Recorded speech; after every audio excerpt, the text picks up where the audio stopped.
నమస్తే, welcome to NSTV news. ముందుగా ముఖ్యాంశాలు. అల్లూరి సీతారామరాజు జిల్లా చింతపల్లి మండలం కిటుముల పంచాయతీ నిమ్మలపాలెం గ్రామంలో తాంబేలి జంబూకి మలేరియా టైఫాయిడ్ జ్వరాలతో బాధపడుతున్నది. రోడ్డు సౌకర్యం లేని కారణంగా డోలీ మోత మోసుకొని లంబసింగి ప్రాథమిక ఆరోగ్య కేంద్రానికి శుక్రవారం తరలించడం జరిగింది. ఇప్పటికే కూటమి ప్రభుత్వం వచ్చి సంవత్సరమైన ఆదివాసీ గిరిజన ప్రజలు కోసం పట్టించుకోవడం లేదు, రోడ్డులు వేయడం లేదని గ్రామ పెద్దలు టి లక్ష్మణరావు, గ్రామస్తులు వాపోయారు.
నిజామాబాద్ జిల్లా నవీపేట మండలంలో రైల్వే క్రాసింగ్ వద్ద ట్రైన్ రాకతో సిబ్బంది గేటు వేయగా అంబులెన్స్ ట్రాఫిక్ లో చిక్కుకుంది. దీంతో వాహనాలన్నీ ఎక్కడికక్కడే ఆగిపోయాయి. వాటితో పాటు అంబులెన్స్ కూడా ఆగిపోవాల్సి వచ్చింది. రైల్వే గేటు వద్ద రైల్వే ఓవర్ బ్రిడ్జ్ నిర్మించమని చాలా రోజులుగా నవీపేట ప్రాంతవాసులు డిమాండ్ చేస్తున్నారు. ఆర్ఓబి నిర్మించి ఉంటే ఇలాంటి పరిస్థితి వచ్చేది కాదని ఆగ్రహం వ్యక్తం చేస్తున్నారు.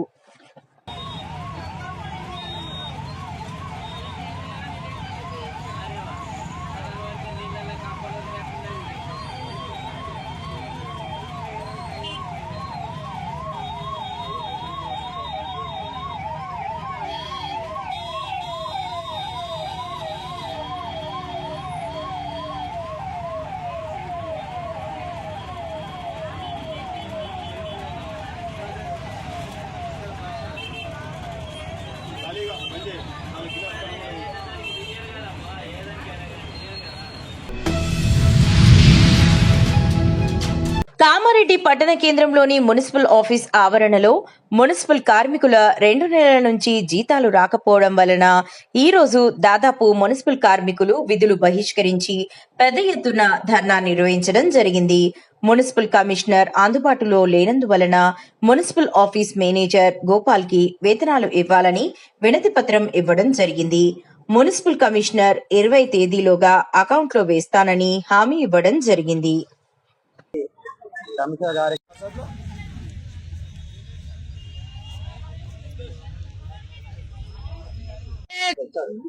ఈరోజు విధులు బహిష్కరించడానికి ముఖ్య కారణం అనేక సందర్భాల్లో అనేక మీటింగ్లలో కమిషనర్ గారికి మాకు ప్రతి నెల 5 తారీఖు వరకు జీతాలు వేయాలని చెప్పేసి మేము కమిషనర్ గారికి అనేక సందర్భాల్లో చెప్పడం జరిగింది. కమిషనర్ గారు వేస్తామని చెప్పేసి చెప్పారు. అయినప్పటికీ ఈ రోజు వరకు 16వ తారీఖు అవుతున్నప్పటికీ ఈ రోజు వరకు మాకు వేతనాలు ఊసులేదు కాదుగా మాకు ఎట్లాంటి కనీసం కూడా మా యొక్క జీతాల ఫైల్ ఎక్కడి వరకు మూవ్ అయిందని కమిషనర్కే తెలియని పరిస్థితిలో ఈ రోజు మున్సిపల్ ఆఫీస్ వ్యవస్థ నడుస్తుంది. ఎందుకంటే ఎవరిని అడిగినా కానీ ఎక్కడుందో ఎవరితోడుందో ఫైల్ అనే విధంగా మాట్లాడుతున్నారు. మా కమిషనర్ గారిని మాట్లాడడానికి వస్తే కమిషనర్ గారు కలవలేదు కాబట్టి ఈ రోజు విధులు బహిష్కరించి కూర్చుంటే మా దగ్గరికి కమిషనర్ గారన్నా వచ్చి ఎస్ఐ గారన్నా వచ్చి మాకు సూచనలు ఇచ్చి ఈ రోజు వేస్తాం లేకపోతే రేపు చేస్తామని చెప్పేసి ఏదన్నా ఒక సందేశాన్ని ఇస్తారేమో, ఆ సందేశం ద్వారా మేము విధులకు వెళ్తామని చెప్పేసి ఈ రోజు విధులు బహిష్కరించి ఆపడం జరిగింది. కానీ ఎస్ఐ గాని కమిషనర్ గాని ఇంతవరకు రాకపోగా, అలాగే వారు రాకపోగా పోలీస్ వ్యవస్థను ఇందులో ఇన్వాల్వ్ చేసి పోలీసులను మా దగ్గరకు పంపించి ఈ రోజు పోలీసుల ద్వారా సమ్మెను విమరించి ఆ ఎఫ్ఎన్ మేనేజర్ దగ్గరికి తీసుకెళ్లి మా యొక్క సమస్యను లెటర్ ప్యాడ్ ద్వారా ఆ మేనేజర్ గారికి ఇచ్చి తెలపడం జరిగింది.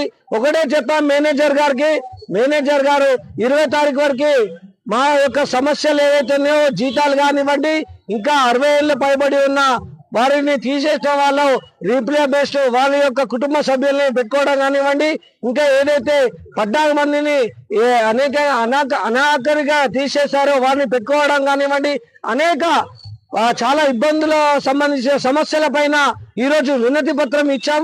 ఆ వినతి పత్రం ద్వారా మేము ఒకటే చెప్పాం మేనేజర్ గారికి 20 తారీఖు లోపు ఒకవేళ ఈ యొక్క సమస్యల్ని మా యొక్క డిమాండ్లను తీర్చని పక్షంగా సమ్మెను తీవ్రత ఉద్ధృతం చేస్తాం, దీనికి ఎంతటి పోరాటానికైనా సిద్ధం చేస్తామని చెప్పేసి ఈ సందర్భంగా తెలియజేస్తున్నాం. దీనికి పూర్తి నైతిక బాధ్యత గౌరవనీయులైన కమిషనర్ గారిదే అని చెప్పేసి ఈ సందర్భంగా తెలియజేస్తూ 1 month 2 months అవుతుంది, 2 months నిండుతున్నాయి. 2 నెలల నుంచి సాలరీస్ వస్తాయి. 2 నెలల నుంచి సాలరీస్ వస్తున్నాయి. ఎంతమంది ఎంప్లాయీస్ ఉన్నారు మొత్తం? 250 మంది. 250 మందికి వాళ్ళేవా? ఎంతమందికి రాలేవు? 250 మందికి రాలేవు. మొత్తం మున్సిపల్ వర్కర్స్ కే రాలేవు. మొత్తం మున్సిపల్ వర్కర్స్ అసలు రాలేవు జీతాలు. వాటర్ వర్క్స్ కి, ఇటు శానిటేషన్ కి, ఇటు మళ్ళా ఏదైతే ఆఫీస్ స్టాఫ్ ఉన్నారో ఆఫీస్ స్టాఫ్ కి ప్రతి ఒక్కరికి. అందులో భాగంగా ఏమనంటే ఒక సాకు చెప్తున్నారు పిఎఫ్ఈఎస్ఐ అనేది ఇప్పుడు కాదు, గత చాలా ఏళ్ల నుంచి మీరు కట్టకపోగా అది మీ యొక్క తప్పిదం వల్ల మీరు కట్టకపోగా మీరు లేట్ చేసి ఈ రోజు పిఎఫ్ సాకుతో మా యొక్క జీతాలు ఆపడం ఇది చాలా అన్యాయం. ఎందుకంటే మేము ఒకటే కోరుతున్నాం, మీరు ఇప్పటికైనా మా యొక్క జీతాలు వేసి మా యొక్క పిఎఫ్ఈఎస్ఐని కూడా సరిచేసే విధంగా ప్రయత్నించాలి. మీరు ఏదైనా అంటే కోర్టు నోటీస్ అంటున్నారో ఆ కోర్టు నోటీస్ ఏదైనా ఉంటే దానికి మీరు సంజాయిషి చెప్పుకొని మా పక్షాన ఉండాలని చెప్పేసి మేము కోరుతున్నాం. ఎందుకంటే ఇందులో రేపు వెళ్తాము, కానీ మా సమస్యలు పరిష్కరించని ఎడల 20 తారీఖు నాడు ఖచ్చితంగా మేము మళ్ళీ సమ్మెను కొనసాగిస్తామని చెప్పేసి ఈ సందర్భంగా తెలియజేస్తున్నాం. అందులో భాగంగా ఈ రోజు ఇందులో పనిచేసే వర్కర్లు చాలా మంది నిరుపేదలు, అట్టడి వర్గాలు చెందినవారు. ఎందుకంటే చాలా మంది ఇళ్లలో కిరాయిలో ఉండి బతికేవారు. వాళ్ళు ఏమంటున్నారంటే కిరాయి ఒకటే కాల్ చేయండి అని బోర్లు బొకెళ్ళు వేసి బయట పడేసే పరిస్థితి ఈ రోజు ఉంది. కాబట్టి అందుకోసమని నా పేరు ఎన్ సంతోష్, జిల్లా ఉపాధ్యక్షుడు. జగిత్యాల జిల్లా మెట్పల్లిలో ఈరోజు మెట్పల్లి బిస్మిల్లా మస్జిద్లో Telangana minorities residential school and college ఆధ్వర్యంలో అడ్మిషన్ల కోసం ప్రత్యేక క్యాంపెయిన్ నిర్వహించారు. ఈ కార్యక్రమం ప్రిన్సిపల్ తిరుపతి గారి ఆదేశాల మేరకు ఈ క్యాంపెయిన్ చేయడం జరుగుతుంది అన్నారు. ఈ సందర్భంగా మాట్లాడిన ప్రతినిధులు, మా విద్యా సంస్థలో 10th క్లాస్లో మంచి మార్కులు సాధించిన విద్యార్థులు ఇంటర్లోనూ ఉత్తమ ఫలితాలను సాధిస్తున్నారన్నారు. తెలంగాణ మైనారిటీ రెసిడెన్షియల్ స్కూల్ మరియు కాలేజ్ మెట్పల్లి దాని తరపున ఈరోజు మా స్టాఫ్ అందరం కూడా బిస్మిల్లా మసీద్కు రావడం జరిగింది. సో మన స్కూల్లో మంచి రిజల్ట్ రావడం జరిగింది. 10th కూడా 548 మార్క్స్ రావడం జరిగింది. ఇంటర్మీడియట్లో 1000కి గాను 979 మార్కులు మంచి రిజల్ట్స్ రావడం జరిగింది. ప్రతి సంవత్సరం కూడా 100% ఫలితాలు సాధిస్తున్న మన మెట్పల్లి విద్యా సంస్థ. కావున మైనారిటీ పేరెంట్స్ అందరూ కూడా ఇటు సదవకాశాన్ని వినియోగించుకొని విద్యార్థులందరినీ కూడా పాఠశాలలో చేర్పించాలి. 4వ తరగతి అయిపోయిన విద్యార్థులు 5వ తరగతి నుంచి ఇంటర్మీడియట్ వరకు ఉచిత విద్య మరియు అన్ని సకల సదుపాయాలు, మంచి ground plus art and games, staff nurse అన్నీ కూడా కలవు. మంచి భోజన వసతి కూడా కలదు. కాబట్టి ఈ అవకాశాన్ని సద్వినియోగపరచుకోగలరు. ప్రిన్సిపాల్ సార్ ఆదేశానుసారం మరియు మైనార్టీ విద్యా సంస్థల ఆదేశానుసారం మసీదులోకి వచ్చి అడ్మిషన్ క్యాంపెయినింగ్ డ్రైవ్ నిర్వహిస్తున్నాం. ఇట్టి సదవకాశాన్ని వినియోగించుకోవాలని కోరుతున్నాం. Thank you.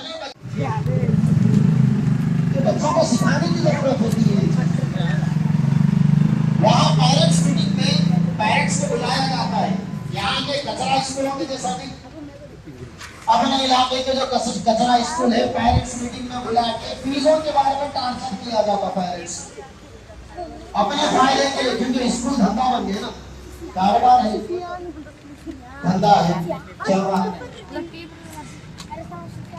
वहाँ पेरेंट्स मीटिंग करवाई जाती है, माँ बाप जब आते हैं स्कूलों को महीने में एक दफा, 15 दिन में एक दफा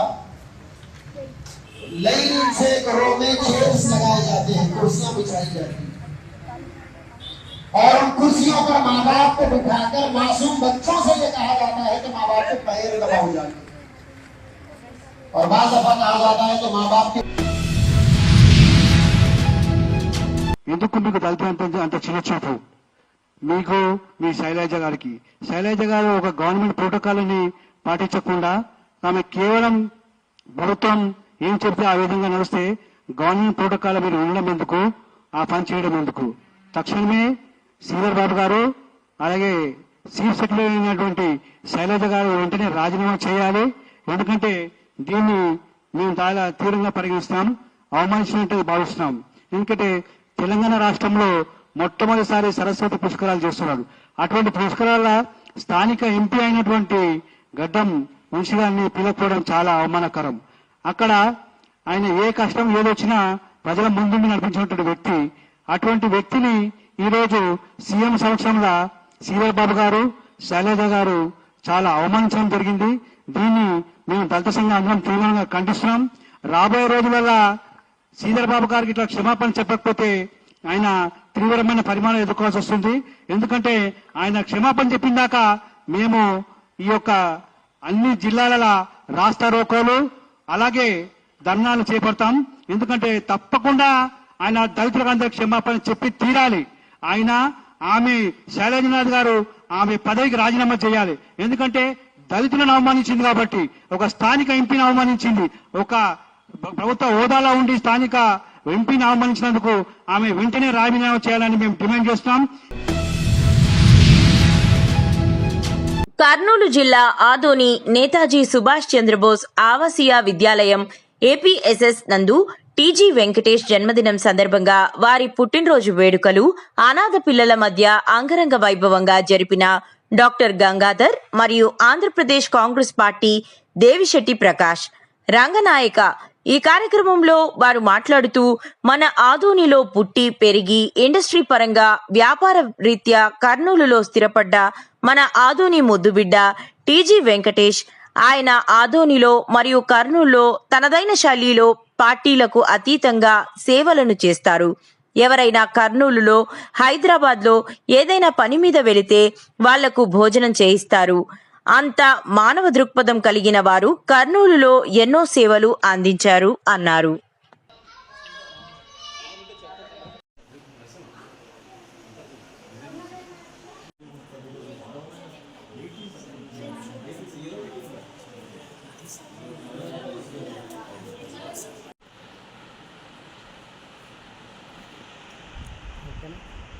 ఇక్కడ కట్ చేస్తున్నాడు సార్ కట్ చేసిన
రండి.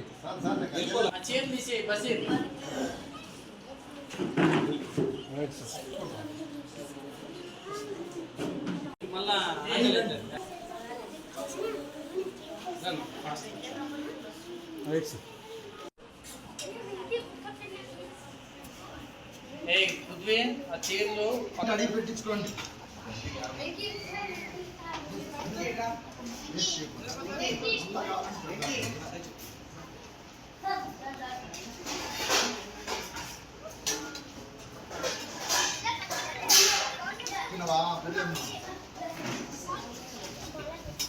మళ్ళా అడిగి పెట్టించుకోండి అందరికీ ఉంది.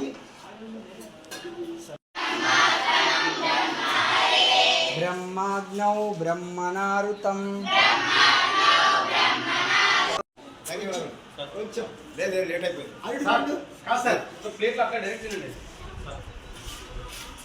టీజీ వెంకటేష్ గారి జన్మదిన శుభ సందర్భంగా ఈ పాఠశాలలో విద్యార్థులకు మేము సేవ చేయడానికి అవకాశం ఇచ్చిన వెంకటదాస్ గారికి, దేవిశ్రీ ప్రకాష్ గారికి, కృతజ్ఞత వార్డన్ వరప్రసాద్ గారికి కృతజ్ఞత తెలియజేస్తూ పిల్లలకు అంతా మాకు అవకాశం ఇచ్చినందుకు కృతజ్ఞతలు. టీజీ వెంకటేష్ అన్న గారికి నాకు ఈ అవకాశం సెలబ్రేట్ చేయడానికి. Doctor I Gangadhar Rao, Vijayalakshmi nursing home. నేను జనరల్ సర్జన్ అండి. 33 సంవత్సరాల నుంచి ఆదంలో విజయలక్ష్మి నర్సింగ్ హోమ్ పేరుతో నేను ప్రాక్టీస్ చేస్తున్నాను. నాకు టీజీ వెంకటేష్ అన్నగారు అవుతారు. తను 33 సంవత్సరాల నుంచి పరిచయం నాకు. తను ఆదంలో పుట్టి పెరిగి వ్యాపార రీత్యా ఇండస్ట్రియల్ పరంగా కర్నూలు నగరానికి ఆదోన్ నుంచి షిఫ్ట్ అయినారు. కానీ ఆదోని రెండు తెలుగు రాష్ట్రాలలో అన్నగారు సేవా తత్పర ప్రవృత్తి తెలియని వాళ్ళు లేరు. కులం మత భేదాలు లేకుండా అన్ని వర్గాల వారికి రాజకీయ పార్టీలతో నిమిత్తం లేకుండా అడిగిన వారికి ఫలాక్షేపణ లేకుండా సహాయం చేసే మనస్తత్వం అన్నగారిది. అన్నగారిని నేను ఈరోజు కర్నూలులో కలవలేకపోయినా కూడా అన్నదానం అంటే చాలా ఇష్టము. అందుకే అన్నగారి జన్మదిన సందర్భంగా మన ఆదునివాసి కాబట్టి ఆదునిలో ఈరోజు విద్యార్థులకు కేక్ కటింగు మరియు అన్నదాన కార్యక్రమం మధ్యాహ్నం పూట చేయటం జరిగిందండి. ఇది మాకు చాలా సంతోషాన్ని ఇస్తుంది. ఈ కార్యక్రమానికి విచ్చేసిన డాక్టర్ మిస్టర్ రంగనాయకులు గారు మా చిరకాల మిత్రుడు, దేవిశెట్టి ప్రకాష్ గారు చిరకాల రాజకీయ వ్యక్తి, సంఘ సంస్కర్త, మన ఆప్తుడు. నాకు 33 సంవత్సరాల నుంచి పరిచయం ఉన్నా కూడా అదే రిలేషన్ మెయింటైన్ చేస్తున్నారు దేవిశెట్టి ప్రకాష్ గారు. రంగనాయకులు కూడా మాకు బంధువు, దగ్గర బంధువు అండి. తను చాలా సోషల్ యాక్టివిటీస్ చేస్తూ ఉంటాడు. మేమంతా మేమే కాదు, అన్నగారి అభిమానులు లేరనే వాళ్ళు చెప్పటం అంటే అతిశయోక్తి. అన్నగారికి కుల మతంతో సంబంధం లేకుండా అందరూ మిత్రులే. అన్నగారంటే ఇష్టపడని వాళ్ళంటూ ఎవరుండరు. పేద విద్యార్థులకు అన్నదానం చేసే కార్యక్రమం కానీ, అన్నగారి దగ్గరికి ఎవరైనా ఏదైనా పని మీద వెళ్తే భోజనం చేయించండి, ఆయన బయటికి పంపించడు, భోజనం చేసి వెళ్ళాలంటాడు. మనతోటి కలిసి భోజనం చేస్తారు ఆయన. కర్నూలులో కానీ హైదరాబాద్లో కానీ. కాబట్టి అన్నగారికి అన్నదానం అనేది ఇష్టం కాబట్టి ఈరోజు పేద విద్యార్థులకు నేతాజీ స్కూల్లో అన్నదాన కార్యక్రమం చేపట్టము, అన్నగారి సంతృప్తిగా ఉంటారనే ఉద్దేశంతో మేము ఈ కార్యక్రమం చేస్తున్నాం. నా పేరు doctor I Gangadhar Rao, general surgeon, Vijayalakshmi nursing home, Adoni. మే 16వ తారీఖున టీజీ వెంకటేష్ గారి జన్మదిన సందర్భంగా ఆదోని పట్టణంలో హనుమాన్ నగర్లో సుభాష్ చంద్రబోస్ హాస్టల్లో విద్యార్థులకు భోజన వసతి, తర్వాత కేక్ కటింగ్, ఇక్కడ పర్మిషన్ ఇచ్చినటువంటి వార్డెన్ గారికి, విద్యార్థులకు అందరికీ ప్రత్యేకమైన ధన్యవాదాలు తెలుపుకుంటున్నా. అలాగే టీజీ వెంకటేష్ గారు గురించి చెప్పాలనుకుంటే ఆయన 1980 వరకు ఆదోనిలో ఉన్నాడు, ఇక్కడే చదువుకున్నాడు, ఇక్కడే వాళ్ళ పెద్ద ఫ్యామిలీ. టీజీఎల్ ఫ్యామిలీ అంటే పెద్ద ఇండస్ట్రీస్ మొదటి నుంచి వాళ్ళు. 80లో Rayalaseema paper mill general manager కర్నూలుకు వెళ్ళడం జరిగింది. అక్కడ వెళ్ళిన తర్వాత ఆయన ఆంధ్రప్రదేశ్లో కాదు భారతదేశంలో కూడా మంచి పేరు తేవడం జరిగింది. ఎందుకంటే టీజీ వెంకటేష్ గారు అంటే ఈరోజు ఇండస్ట్రియల్లో మంచి పేరు తెచ్చుకున్నాడు. ఎక్కడ చూసినా దానవీర సూరకర్ణ అనే బిరుదు పడింది. ఎందుకంటే ఎవరు పోయినా నాకు అన్యాయం జరిగింది, నాకు న్యాయం కావాలా, ఆర్థికంగా చాలా దెబ్బతిన్నా వ్యాపారంలో కానీ ఆర్థికంగా కానీ అని చెప్తే ఆయన దానం చేసేవాడు. ఈ రోజు కూడా అలాగే దానం చేస్తున్నాడు. ఈరోజు కర్నూలు జిల్లాలో కర్నూలులో హెడ్ క్వార్టర్స్లో ఆయన చేసినటువంటి ఎన్నో హాస్టల్స్ అయితేనేమి, అవుట్డోర్ స్టేడియంస్ అయితేనేమి, రాయలసీమ యూనివర్సిటీ అయితేనేమి, అయిన తర్వాత బెటాలియన్లో కళ్యాణ్మెంట్స్ అయితే కానీ చాలా కర్నూలు జిల్లాలో చాలా కొన్ని లక్షల కోట్లు పెట్టి ఆయన ఖర్చు పెట్టి ఆయన పేరు మీద వాళ్ళ తల్లిదండ్రుల పేరు మీద పేరు పెట్టడం జరిగింది. ఆయన ఆయా ఆరోగ్యంగా 100 సంవత్సరాలు ఇలాగే బర్త్డే జరుపుకుంటూ ప్రజలకు అందుబాటులో మంచి కార్యక్రమం చేయాలని చెప్పి ఆ దేవుని ప్రార్థిస్తూ ఈ అవకాశం ఇచ్చినటువంటి మన మీడియా మిత్రులకు ప్రతి ఒక్కరికి, ఈ వార్డన్ గారికి, మన రంగనాయకులు గారికి, డాక్టర్ గంగాధర్ గారికి ప్రత్యేక ధన్యవాదాలు తెలుపుతూ సెలవు తీసుకుంటున్నాను. నా పేరు జోషిటి Prakash, ex APMC chairman, Andhra Pradesh congress party PCC delegate. అదొంది.